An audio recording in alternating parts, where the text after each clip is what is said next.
Problem দিতেছে। দেখেন same প্রবলেমটা কিন্তু এখন সবার হইতেছে। আজকে 14 জুলাইতে যারা হ্যামস্টার কোম্পানি লগ ইন করতে চাইতেছে কারোর কিন্তু হইতেছে না।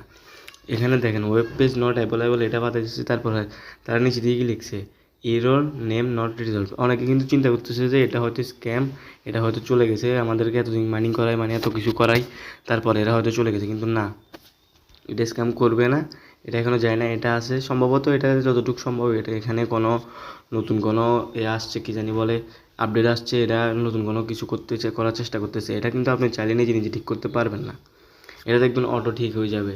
ওয়েব পেজ নট অ্যাভেলেবল বাতাইতেছে এখানে, তারপর দেখেন এখানে এরর নেম নট রিজলভ, মানে এখানে তাদের নেটওয়ার্কে বা তাদের সার্ভারে কোনো সমস্যা হয়েছে, ওইটা মেবি বাতাইতেছে। তারপর এখানে সম্ভবত যতটুকু জানি এটা হয়তো তাদের লিস্টিং করতেছে, টোকেন লঞ্চ করবে তো এই মাসে, তাই তাদের লিস্টিংয়ের জন্য টোকেন লঞ্চ করার জন্য একটু আপডেট করতেছে।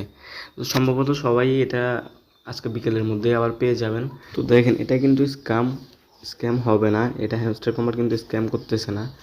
এখানে সম্ভবত যেটা হয়েছে তাদের সার্ভারের প্রবলেম হয়েছে মেবি। দেখেন আপনাদেরকে আমি আপনাদের সুবিধার্থে দেখাইতেছি। তো দেখেন এখানে কি লিখছে, hamster combat web page not available, your why hamster combat is not available working. দেখেন এখানে সব কিছু লেখা আছে কেন মানে এগুলো ওয়ার্ক করতেছে না বা কী কী এগুলো লিখে দিছে। তো আপনাদেরকে আমি সিম্পলি এটা ট্রান্সলেট করে দেখাই। তো এটা ট্রান্সলেট করলে দেখেন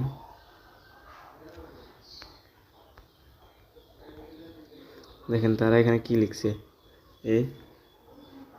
দেখেন প্রাথমিক মূল্যায়ন দেখিয়েছে যে ত্রুটিটি তাদের সার্ভারের কারণে। মূলত এখানে যে হ্যামস্টার কোম্পানির যে প্রবলেমটা এখন দেখাতেছে এটা মূলত তাদের সার্ভারের সমস্যার কারণে। দেখেন যুক্তরাষ্ট্র ও নাইজেরিয়া থেকে শুরু করে ইরান ও বাংলাদেশের মানুষ এই সমস্যায় ভুগছেন, মানে সব কান্ট্রিতে এখন এই সার্ভারের সমস্যা দিতেছে, মানে আমাদের একা না, সব কান্ট্রিতে। সোশ্যাল মিডিয়া অফিসিয়াল হ্যামস্টার কোম্পানির অ্যাকাউন্টগুলি টেলিগ্রাম এবং এক্স এখনও অসুবিধার মধ্যে, নিবন্ধনটি নতুন তথ্যের সাথে আপডেট করা হবে। দেখেন এখানে কি লিখছে, এই নিবন্ধনটি নতুন তথ্যের সাথে আপডেট করা হবে। তো আমি যা বলছি এখানে সম্ভবত তারা তাদের নিউ কোনো আপডেট নিয়ে আসতেছে, হয়তো তাদের টোকেন লঞ্চ করবে কিংবা তারা লিস্টিং করতেছে এরকম কিছু। এখানে তো পুরা একটা দুইটা দেশ নয়, অনেক কান্ট্রিতে এটা এখন প্রায় পৃথিবীতে অনেক কান্ট্রিতে এটা খেলা, মানে এই খেলাটা খেলতেছে তারা, অনেকেই খেলতেছে।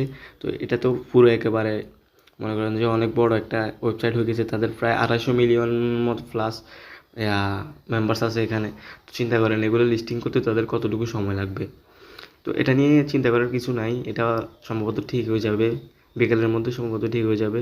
তো যেটা বলছি হয়তো এখানে তাদের আপডেট নিয়ে আসতে লিস্টিং হবে, আর লিস্টিং হলে তো আমাদের জন্যই ভালো, আমরা টাকা পাইতেছি। তো চিন্তা করার কিছু নেই, এটা ঠিক হয়ে যাবে। তো ধন্যবাদ সবাইকে।